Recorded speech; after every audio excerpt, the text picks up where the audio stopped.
Are you a student looking to earn extra cash? Starting a side hustle can be your solution. Many students struggle financially. Balancing classwork and expenses can be tough.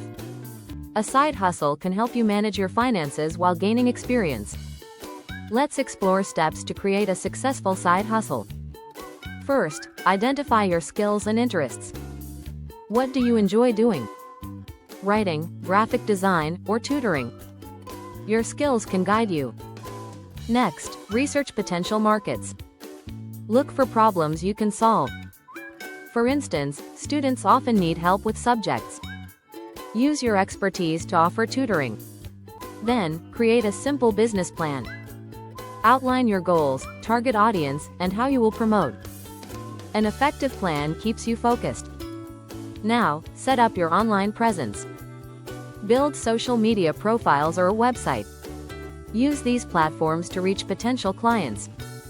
Make sure to showcase your work. Start promoting your services.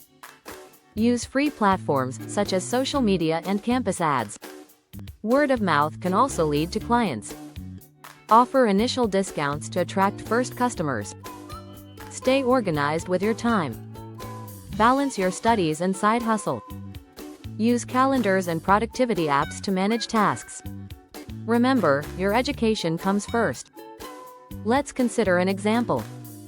Imagine you excel in math. You could offer online tutoring sessions. Set up a profile on social media. Share success stories from your students. This can attract more clients. In summary, start by identifying your skills. Research your market and create a plan. Establish an online presence, promote your services, and manage your time. Finally, remain dedicated. Ready to take action? Start today by choosing one step to focus on. Your side hustle awaits. Subscribe for more tips on student entrepreneurship.